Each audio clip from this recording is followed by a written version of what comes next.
નમસ્તે વિદ્યાર્થી મિત્રો, આજે આપણે ધોરણ 8 વિષય સામાજિક વિજ્ઞાન એકમ 1 ભારતમાં યુરોપિયન પ્રજાનું આગમન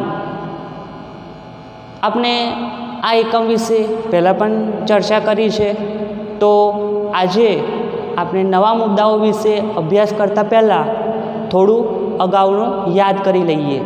તો વિદ્યાર્થી મિત્રો, આપણે જાણીએ છીએ કે વર્ષો પહેલાં યુરોપ અને એશિયાના દેશો વચ્ચે વ્યાપાર જમીન માર્ગે થતો હતો અને જમીન માર્ગે જે વ્યાપાર થતો હતો એમાં તુર્કસ્તાનમાં આવેલું કોન્સ્ટેન્ટિનોપલ એ વ્યાપારનું મુખ્ય મથક હતું, બરાબર। તો કે એ કોન્સ્ટેન્ટિનોપલ તુર્ક મુસ્લિમોએ ઈસવીસન 1453માં એ વ્યાપાર બંદર મથક જીતી લીધું, જેના કારણે યુરોપના દેશો માટે વ્યાપારનો માર્ગ બંધ થઈ ગયો, જમીન માર્ગ, બરાબર। એના કારણે ભારતની જે વસ્તુઓ છે, બરાબર, સુતરાઉ કાપડ, રેશમી કાપડ, મરી મસાલા, તેજાના વગેરેની માંગ યુરોપના દેશોમાં ખૂબ જ વધે છે, બરાબર। અને એ માંગ સતત વધે છે। તેથી નવા જળમાર્ગની શોધ માટેની યાત્રા આરંભાઈ છે। એમાં સૌપ્રથમ બાર્થોલોમ્યુ ડાયઝે કેપ ઓફ ગુડ હોપની ભૂસી શોધી હતી। ત્યાર પછી ક્રિસ્ટોબર કોલમ્બસ, બરાબર, જે ઇટાલીનો રહેવાસી હતો, એ પણ જળમાર્ગ શોધવા માટેની યાત્રા આરંભે છે અને એ ક્રિસ્ટોબર કોલમ્બસ એ નવા જળમાર્ગની શોધમાં નીકળી પડે છે। હવે એમાં ખાસ કરીને એવું થાય છે કે ક્રિસ્ટોબર કોલમ્બસ એ પોતે ભારત તરફ નવા જળમાર્ગની શોધ માટે નીકળે છે, પરંતુ એ આકસ્મિક રીતે અમેરિકા જઈ પડે છે અને એ જ્યારે મૃત્યુ પર્યંત એ પોતે એવું માનતું રહે છે કે એ પોતે હિન્દુસ્તાનનો શોધક છે, બરાબર। અને ત્યાર પછી આપણે જોઈએ તો કે આજે પણ અમેરિકાના મૂળ વતનીઓને રેડ ઇન્ડિયન અને કિનારાના ટાપુઓને વેસ્ટ ઇન્ડિઝ તરીકે ઓળખવામાં આવે છે। તો કે આટલું આપણે ખાસ જોયું હતું। અગાઉ આપણે વાસ્કો દ ગામા એના મુદ્દા વિશે ચર્ચા કરી હતી, પરંતુ આજે એ મુદ્દાને ફરીથી આપણે યાદ કરશું, ફરીથી અભ્યાસ કરીશું। તો આજે નવા મુદ્દા વિશે ખાસ આપણે અહીંયા ધ્યાન આપજો। તો કે આજે આપણે વિદ્યાર્થી મિત્રો વાસ્કો દ ગામા, બીજું પોર્ટુગીઝ સત્તાનો અંત, ડચ લોકો અને ભારત પર અંગ્રેજોની નજર, એટલા મુદ્દાઓ વિશે અભ્યાસ કરવાનું છે। તો પહેલું જોઈએ વાસ્કો દ ગામા। આ એક સાગર ખેડૂ હતો અને નવા જળમાર્ગની શોધ માટે એ પણ ભારત આવવા નીકળી પડે છે। વાસ્કો દ ગામા એ પોર્ટુગલ દેશનો રહેવાસી હતો, બરાબર। આપણે જોયું હતું કે વાસ્કો દ ગામા છે એ પોર્ટુગલ દેશનો રહેવાસી છે અને એ જળમાર્ગ શોધવા માટે પોતે નીકળ્યો હોય છે।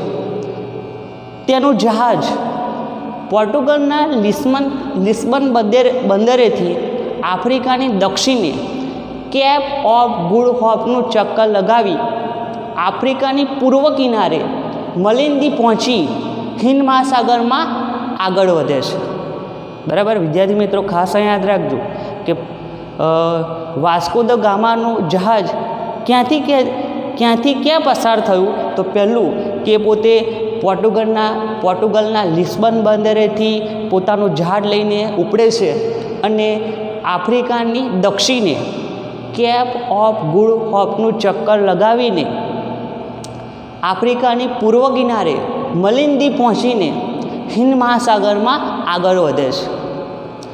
હવે એમાં એને એવું થાય છે કે હિન્દ મહાસાગરમાં આગળ પહોંચતા એને રસ્તો મળતો નથી, પરંતુ આકસ્મિક રીતે કમનસીબે એને હિન્દ મહાસાગરમાં આગળ વધતા મોહમ્મદ ઇબ્ન મજીદ નામના હિન્દી ખલાસીની મદદ મળે છે. બરાબર, શું નામ હતું? મોહમ્મદ ઇબ્ન મજીદ નામના હિન્દી ખલાસીની મદદ મળે છે અને એ પોતે હિન્દ મહાસાગરથી 22 મે ઈસવીસન 1498માં કાલિકટ બંદરે આવે છે. બરાબર, ક્યારે આવે છે? 22 મે ઈસવીસન 1498માં એ પોતે કાલિકટ બંદરે આવે છે. ત્યાર પછી એ સમયે કાલિકટનો રાજા જામોરીન હતો, જેને સામુદ્રિક તરીકે પણ ઓળખવામાં આવે છે. ત્યાર પછી વાસ્કો દ ગામા આ જામોરીન રાજાના દરબારમાં જાય છે. બરાબર, આવકાર આપે છે તેને. અને ત્યાર પછી આ જામોરીન જે રાજા છે એ પોર્ટુગીઝ લોકોને વ્યાપાર કરવાની છૂટ આપે છે, મંજૂરી આપે છે પોતાના રાજ્યમાં. બરાબર, ત્યાર પછી આપણે જોઈએ તો કે પોર્ટુગીઝો એ ઈસવીસન 1502માં, સાલ ખાસ યાદ રાખજો, એસએસમાં જે આપણે જોઈએ તો કે સાલનું ઘણું મહત્ત્વ છે, તો કે એ સમય પ્રમાણે ખાસ યાદ રાખવું. તો કે ઈસવીસન 1502માં પોર્ટુગીઝોએ કાલિકટમાં કોઠી સ્થાપી, વ્યાપાર કરવાની મંજૂરી આપી. બરાબર, અને ઈસવીસન 1502માં આ પોર્ટુગીઝ લોકોએ કાલિકટમાં પોતાની કોઠી સ્થાપે છે. મિત્રો, કોઠી એટલે શું? તો આપણે અગાઉ જોયું હતું તો કે વ્યાપારનું સ્થળ, બરાબર, જ્યાં વ્યાપાર થતો હોય વગેરે, કે કિલ્લો તરીકે પણ આપણે ઓળખી શકીએ. એટલે કાલિકટમાં કોઠી સ્થાપે છે, વ્યાપાર કરવાની શરૂઆત કરે છે. ત્યાર પછી આ કાલિકટમાં તેની ફરતે કિલ્લો બાંધવામાં આવે છે અને અલ્બુકર્ક નામના સેનાપતિને રક્ષક તરીકે નીમવામાં આવે છે. બરાબર, અલ્બુકર્ક નામનો શક્તિશાળી સેનાપતિ હતો. બરાબર, તો કે એ સેનાપતિને અહીંયા રક્ષક તરીકે નીમે છે. ત્યાર પછી આપણે જોઈએ તો કે પોર્ટુગીઝો ધીમે ધીમે પોતાનો વિસ્તાર વધારે છે વ્યાપારનો, અને એના કારણે અલ્બુકર્ક જે સેનાપતિ હતો એ ઉત્તર તરફ આગળ વધીને ઈસવીસન 1506માં એ પોતે ગોવા જીતી લે છે. બરાબર, યાદ રાખો ખાસ કે અલ્બુકર્ક જે સેનાપતિ હતો, બરાબર, તો કે એ ઈસવીસન 1506માં ઉત્તરમાં આગળ વધે છે અને એ ગોવા પર જીત મેળવે છે. ત્યાર પછી આપણે જોઈએ તો કે આ 100 વર્ષના ગાળામાં પોર્ટુગીઝો આપણા ભારતમાં 100 વર્ષના ગાળામાં મેંગલોર, કોચી, લંકા, દીવ, ગોવા, મુંબઈનો બેટ પોતાના નિયંત્રણમાં લાવી દેશે.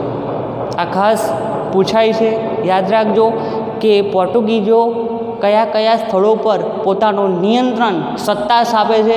તો કે પોર્ટુગીઝો ખાસ કરીને જોઈએ તો કે મેંગલોર, કોચી, લંકા, દીવ, ગોવા, મુંબઈનો બેટ તેમના નિયંત્રણમાં લાવે છે. ત્યાર પછી વિદ્યાર્થી મિત્રો, એક વસ્તુ ખાસ છે તો કે પોર્ટુગીઝો ફક્ત આપણા ભારત દેશમાં વ્યાપાર કરવા જ આવ્યા હતા અને ધીમે ધીમે ભારતના ઘણા બધા સ્થળો પોતાના નિયંત્રણમાં લાવી દેશે. અને મિત્રો, ખાસ ભારતનો ઇતિહાસ એવો રહ્યો છે કે જ્યારે વિદેશી પ્રજાઓ ભારતમાં આવી શાસન કરવા માટે, પરંતુ એ ભારતની પ્રજાને ગુલામ બનાવી દીધી હતી. બરાબર, અને ભારતના ભોગે એ પોતે સમૃદ્ધ થવાની એમની યોજના હતી. બરાબર, ભારતનું જે થવું હોય એ થાય, પરંતુ આપણે સમૃદ્ધિ પ્રાપ્ત કરીએ. બરાબર, અને પ્રજાને ગુલામ રાખીએ, ધન સંપત્તિ મેળવીએ એવી ઈચ્છા ધરાવતી હતી. તો વાસ્કો ગામા જે નવા જળમાર્ગની શોધ માટે નીકળે છે, આ ઇતિહાસમાં એક મહત્ત્વની ઘટના હતી. કેમ?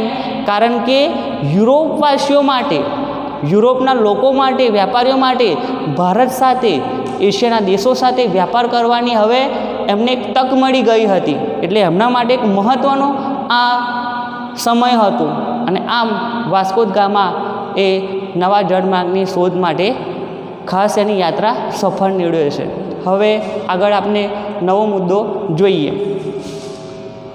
પોર્ટુગીઝ સત્તાનો અંત. પોર્ટુગીઝો જે ફિરંગીઓ તરીકે ઓળખાય છે એ પોર્ટુગીઝ સત્તાનો અંત કઈ રીતે આવે છે તો એના વિશે આપણે ખાસ જોઈએ. તો કે 17મી સદીઓની શરૂઆતમાં પોર્ટુગીઝોએ વ્યાપાર માટે બંગાળમાં પગ પેસારો કર્યો. બરાબર, 17મી સદી હતી જેમાં પોર્ટુગીઝ લોકોએ વ્યાપાર માટે બંગાળમાં ધીમે ધીમે પોતાની સત્તા સ્થાપવા પગ પેસારો કરે છે. બરાબર, વ્યાપાર માટે. ત્યાર પછી બંગાળમાં તેના સુબાએ પોર્ટુગીઝના વર્તન સામે ફરિયાદ કરે છે. આ સમયમાં ખાસ આપણે જોઈએ તો કે વ્યાપાર માટે બંગાળમાં પગ પેસારો કરે છે અને બંગાળના જે એ સમયમાં સુબા હતા તો કે એમના પોર્ટુગીઝોના વર્તનથી ખૂબ જ એમનું વર્તન ખૂબ જ ખરાબ હતું. બરાબર, એ પોતે જે ત્યાંના શાસકો છે એમને યોગ્ય માન વગેરે આપતા હતા નહીં. એટલે બંગાળમાં જે સુબાઓ હતા એ શાહજહાંને ફરિયાદ કરે છે. બરાબર, શાહજહાંને ફરિયાદ કરે છે આ પોર્ટુગીઝોના વર્તન સામે અને એના કારણે શાહજહાંના ફરમાનથી હુગલીની કોઠી તોડી પાડવામાં આવી અને વહાણો સળગાવી દેવામાં આવ્યા. સુબાએ જે એ સમયમાં મુગલ શાસક શાહજહાં એ પોતે શાસન કરતા હતા દિલ્હીની ગાદી પર. બરાબર, તો કે 17મી સદીમાં ખાસ કરીને મુગલો આપણા દેશમાં આવ્યા હતા. બરાબર, અને એના કારણે મુગલ વંશના શાસક શાહજહાં ત્યાં શાસન કરતા હતા. આ બંગાળમાં શાહજહાંના સુબા હતા. બરાબર, એ સુબાએ શાહજહાંને પોર્ટુગીઝોના વર્તન સામે ફરિયાદ કરી અને એના કારણે શાહજહાં ખૂબ જ રોષે ભરાયો અને શાહજહાંએ હુકમ આપ્યો. બરાબર, ફરમાન આપ્યું કે હુગલીની જે કોઠી છે, બરાબર, હુગલી જે નદી છે એની જે કોઠીઓ છે તોડી પાડવામાં આવે, વેપારના મથકો, બરાબર, કિલ્લાઓ તોડી પાડવામાં આવે અને બીજું એમના વહાણો પણ સળગાવી દેવામાં આવે. એટલે એ હુગલીની કોઠીઓ તોડી પાડે છે અને વહાણો પણ આગ ચાપી સળગાવી દે છે. તો કે આમ એમના વહાણો પણ બળી જાય છે અને બીજું કિલ્લાઓ પણ નાશ થાય છે. આમ યુરોપિયન સત્તાનો અંત આવ્યો અને ત્યાર પછી ફક્ત પોર્ટુગીઝ જે લોકો હતા, બરાબર, તો કે ફક્ત દીવ, દમણ અને ગોવા પૂરતી એમની સત્તા મર્યાદિત રહી. શાહજહાંએ એમની હુગલીની કોઠીઓ પણ તોડી પાડવામાં આવે છે, વહાણો સળગાવી દેવામાં આવે છે. તેથી કરીને એમની સત્તાનો અંત આવે છે પોર્ટુગીઝોની અને ફક્ત એમની સત્તા દીવ, દમણ અને ગોવા પૂરતી મર્યાદિત રહે છે. અહીંયા ખાસ યાદ રાખજો કે પોર્ટુગીઝોની સત્તા ક્યાં મર્યાદિત રહેશે અથવા ક્યાં એમની છેલ્લી સત્તાઓ રહેશે તો કે એ ખાસ દીવ, દમણ અને ગોવા પૂરતી મર્યાદિત રહે છે. આમ પોર્ટુગીઝ સત્તાનો અંત આવે છે. ત્યાર પછી આપણે આગળ ભારતમાં જે નવી પ્રજા આવી યુરોપિયન, એમાં ડચ લોકોનો સમાવેશ થાય છે. ડચ જે લોકો આપણા ભારતમાં આવ્યા હતા, બરાબર, આપણી સંસ્કૃતિથી આકર્ષાઈને. બીજું કે પોર્ટુગીઝો પણ યુરોપિયન પ્રજા હતી, એમણે પણ ભારતમાં વ્યાપાર માટે આવ્યા હતા. એટલે એમની જે શું કહેવાય સમૃદ્ધિથી જોઈને, વ્યાપારમાં મળેલી સફળતા જોઈને એ પણ ભારતમાં આવે છે. તો જોઈએ ડચ લોકો. પોર્ટુગીઝોને વ્યાપારમાં મળેલી સફળતાથી પ્રેરાઈને ડચ, જેમને વલંદાઓ તરીકે ઓળખવામાં આવે છે, એ પ્રજા ભારતમાં આવે છે. પોર્ટુગીઝોને વ્યાપારમાં ખૂબ જ સફળતા મળી, ભારતમાં આવીને અઢળક ધન સંપત્તિ મળી, બરાબર, વિશ્વમાં નામના મળી એમને. અને એના કારણે એમની સમૃદ્ધિથી પ્રેરાઈને આ ડચ લોકો જે વલંદાઓ છે એ ભારતમાં આવે છે. અને પોર્ટુગીઝોના આગમન પછીના 100 વર્ષે 16મી સદીના અંતે ભારતના ભાગમાં હોલેન્ડ, નેધરલેન્ડના રહેવાસી લોકો વ્યાપાર અર્થે આવે છે. બરાબર, ક્યારે આવે છે તો કે પોર્ટુગીઝોના આગમનના 100 વર્ષે 16મી સદીના અંતે એ પોતે ખાસ ભારતમાં આવે છે અને વ્યાપાર કરવાની શરૂઆત કરે છે. સૌપ્રથમ એમણે પુલિકટ અને મદ્રાસ, હાલનું ચેન્નઈ, એમણે કોઠીઓ સ્થાપી હતી. જે ડચ લોકો છે એ ભારતમાં વ્યાપાર કરવાની શરૂઆત કરે છે અને ત્યાર પછી તેમણે પુલિકટ અને મદ્રાસ, ચેન્નઈમાં પોતાની વ્યાપારી કોઠીઓ સ્થાપે છે. ઈસવીસન 1663માં આગ્રામાં આવ્યા અને ડચ લોકો પોતે વ્યાપાર કરે છે. બરાબર. ક્યારે? ઈસવીસન 1663માં એ પોતે આગ્રામાં આવ્યા અને આગ્રામાં પોતાની કોઠી સ્થાપે છે અને વ્યાપાર કરે છે. એમાં વિદ્યાર્થી મિત્રો શું થયું તો કે અંગ્રેજો પણ ભારતમાં આવ્યા હતા. ડચ લોકો જે વ્યાપાર કરવા માટે આવ્યા હતા, બરાબર, અંગ્રેજો પણ એ સમયમાં ભારતમાં વ્યાપાર કરવા માટે આવ્યા હતા. એટલે ડચ લોકો, ડચ પ્રજા અને અંગ્રેજો હતા તો કે એમની વચ્ચે ખૂબ જ મતભેદ ચાલતો, બરાબર, અંદર તકરાર ચાલતી, હરીફાઈ ચાલતી અને એ હરીફાઈમાં આ ડચ લોકો ટકી શક્યા નહીં. એટલે આ ડચ લોકોની સત્તાનો અંત આવે છે. આમ ડચ લોકો આપણા ભારતમાં વ્યાપાર માટે આવે છે અને એ એમની સત્તાનો છેલ્લે અંત આવે છે. આગળ નવો મુદ્દો આપણે જોવાનો છે, ભારત પર અંગ્રેજોની નજર. ભારત પર અંગ્રેજોની નજર એમાં આપણે જોઈએ તો કે અંગ્રેજ પ્રજા ભારતમાં વ્યાપાર અર્થે આવી ગઈ હતી, એમનું આગમન થઈ ગયું હતું. તો જોઈએ, ઈસવીસન 1600માં ઇંગ્લેન્ડની રાણી એલિઝાબેથના સમયમાં બ્રિટિશ ઈસ્ટ ઇન્ડિયા કંપનીની સ્થાપના થઈ. હવે આ અંગ્રેજો જે ભારત સાથે વ્યાપાર કરવાની ઈચ્છાઓ હતી, બરાબર, ભારત સાથે વ્યાપાર કરવા માગતા હતા. એટલે ઈસવીસન 1600માં ઇંગ્લેન્ડની રાણી એલિઝાબેથના સમયમાં બ્રિટિશ ઈસ્ટ ઇન્ડિયા કંપનીની સ્થાપના થઈ. અહીંયા ખાસ રાખજો, બ્રિટિશ ઈસ્ટ ઇન્ડિયા કંપનીની સ્થાપના ક્યારે થઈ હતી તો કે ઈસવીસન 1600માં બ્રિટિશ ઈસ્ટ ઇન્ડિયા કંપનીની સ્થાપના થાય છે. ત્યાર પછી ઇંગ્લેન્ડના વેપારીઓએ ભારત સાથે વ્યાપાર કરવા માટે એ બ્રિટિશ ઈસ્ટ ઇન્ડિયા કંપનીની સ્થાપના થતી હોય છે. ઇંગ્લેન્ડના વેપારીઓ ભારત સાથે વ્યાપાર કરવાની ખૂબ જ ઈચ્છા હોય છે, બરાબર, એટલે બ્રિટિશ ઈસ્ટ ઇન્ડિયા કંપનીની સ્થાપના થાય છે અને પોતાના વ્યાપાર માર્ગ જે ભારત સાથે થઈ શકે એ માટે પોતાની ઈચ્છાઓ હોય છે. એના કારણે ઈસવીસન 1600માં એલિઝાબેથ જે રાણી હતી ઇંગ્લેન્ડની, એ પૂર્વના દેશો સાથે વ્યાપાર કરવાની મંજૂરી આપે છે, બરાબર. એલિઝાબેથ એ ઈસવીસન 1600માં પૂર્વના દેશો સાથે વ્યાપાર કરવાની મંજૂરી આપે છે. ત્યાર પછી ઈસવીસન 1608માં, ખાસ સાલ યાદ રાખજો, ઈસવીસન 1608માં કંપનીનું એટલે ઈસ્ટ ઇન્ડિયા કંપનીનું પ્રથમ વાહન વિલિયમ હોકિન્સના આગેવાની હેઠળ સુરત બંદરે આવ્યું.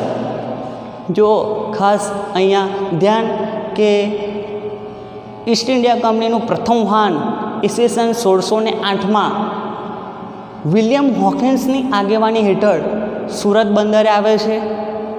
હિન્દુસ્તાનની ધરતી પર પ્રથમ પગ મૂકનાર જો અંગ્રેજ હોય તો કે એ કોણ હતો? Williams Hawkins. અને એ પોતે સુરત બંદરે આવે છે. શરૂઆતમાં આપણે જોઈએ તો કે એ વ્યાપાર કરવાની પરવાનગી માગે છે, બરાબર. અને એ સમય આપણે જોઈએ તો કે મુઘલ શાસક જહાંગીરનું શાસન ત્યાં ચાલતું હતું, બરાબર. દિલ્હીના તખ્તા પર જહાંગીરનું શાસન હતું. વ્યાપાર કરવાની પરવાનગી માગે છે, પરંતુ જહાંગીર રાજા, બરાબર, એ પરવાનગી આપતા નથી. કારણ કે એ સમયે પોર્ટુગીઝો, ફિરંગીઓનું વર્ચસ્વ અને વિરોધને કારણે એમને પરવાનગી મળતી નથી, બરાબર. ત્યાર પછી આપણે જોઈએ તો કે ઈસવીસન 1613માં સર ટોમસ રો એ પોતે ભારત આવે છે અને એ વ્યાપાર કરવાની પરવાનગી જહાંગીર પાસેથી માગે છે. એટલે સુરતમાં એ પોતાની પ્રથમ કોઠી સ્થાપે છે. ઈસવીસન 1613માં જે સર ટોમસ રો આવ્યા હતા એ જહાંગીરના દરબારમાં જાય છે, વ્યાપાર કરવાની પરવાનગી માગે છે અને જહાંગીર રાજા એમને પરવાનગી આપી દે છે. બરાબર. ત્યાર પછી એ સુરતમાં પોતાની પ્રથમ કોઠી સ્થાપે છે અને વ્યાપારની શરૂઆત કરે છે. ત્યાર પછી દિલ્હીની સત્તા શાહજહાં પાસે આવી અને બંગાળમાં વ્યાપાર કરવાની મંજૂરી આપી. બરાબર.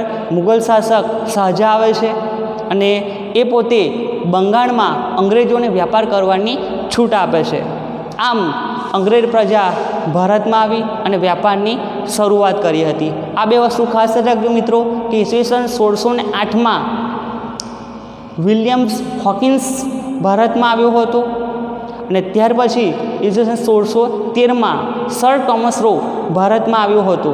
બરાબર. એમને મંજૂરી આપે છે અને ભારતમાં આમ સુરત બંદરે પ્રથમ વ્યાપારની શરૂઆત થાય છે. તો વિદ્યાર્થી મિત્રો, આજે આપણે 3 મુદ્દાઓ વિશે અભ્યાસ કર્યો, એનો એક વખત ખાસ નજર મારી લઈએ. બરાબર. તો વાસ્કો દ ગામા એના વિશે આપણે ખાસ જોયું કે પોર્ટુગલ દેશનો રહેવાસી હતો. બરાબર. અને પોતે પોર્ટુગલના લિસ્બન બંદરેથી પોતાનું વાહન લઈને નીકળી પડે છે, જે આફ્રિકાની દક્ષિણે કેપ ઓફ ગુડ હોપ નામની જે ભૂશીર છે. બરાબર. ત્યાંથી હિન્દ મહાસાગરમાં થઈને ભારતના કાલિકટ બંદરે પહોંચે છે અને 22 મે ઈસવીસન 1498માં એ કાલિકટ બંદરે પોતે આવે છે. ત્યાર પછી આપણે જોઈએ તો કે એ પોતે કાલિકટમાં પોતાની કોઠી સ્થાપે છે અને વ્યાપાર કરવાની શરૂઆત કરે છે. ધીમે ધીમે પોતાનો સત્તાનો વિસ્તાર કરે છે. ત્યાર પછી આગળ આપણે જોઈએ તો કે પોર્ટુગીઝ સત્તાનો અંત આવે છે અને ફક્ત એમની સત્તા દીવ, દમણ અને ગોવા પૂરતી મર્યાદિત રહી જાય છે. ડચ લોકો પણ ભારતમાં આવે છે અને એ પણ પોર્ટુગીઝોના વ્યાપારમાં મળેલી સફળતાથી આકર્ષાઈને એ ભારતમાં આવતા હોય છે ને એ એમની સત્તા ખાસ કરીને પુલિકણ અને મદ્રાસમાં એમની કોઠીઓ સ્થાપવામાં આવે છે. આગ્રામાં પણ પોતાની કોઠી સ્થાપે છે, પરંતુ એ અંગ્રેજોની જે સ્પર્ધામાં ટકી શકતા નથી અને એમની સત્તાનો અંત આવે છે. ભારત પર અંગ્રેજોની નજર એમાં ઈસવીસન 1600માં ઈસ્ટ ઇન્ડિયા કંપનીની સ્થાપના થાય છે અને એ પોતે વ્યાપાર કરવાની ઈચ્છાઓ ધરાવે છે વ્યાપાર ભારત સાથે. એટલે ઈસવીસન 1608માં વિલિયમ્સ હોકિન્સ ભારતમાં આવે છે વ્યાપાર કરવાની પરવાનગી માટે, પરંતુ જહાંગીર જે રાજા છે પરવાનગી આપતા નથી. ત્યાર પછી ઈસવીસન 1613માં સર ટોમસ રો ભારતમાં આવે છે. વ્યાપાર કરવાની પરવાનગી મંજૂરી મળી જાય છે. બરાબર. જહાંગીર રાજા પાસેથી. અને ત્યાર પછી દિલ્હીની ગાદી પર શાહજહાં આવે છે અને બંગાળમાં વ્યાપાર કરવાની અમને મંજૂરી આપે છે. તો વિદ્યાર્થી મિત્રો, આજે આપને જે એકમ વિશે અભ્યાસ કર્યો એ તમને બરાબર સમજમાં આવી ગયું હશે. તો આજે આપણે આટલું ભણી શીખ્યું. બરાબર. તમે મને સાંભળ્યો માટે તમારો ખૂબ ખૂબ આભાર. હવે અગાઉના તાસમાં આપણે એના વિશે અભ્યાસ કરીશું. Thank you.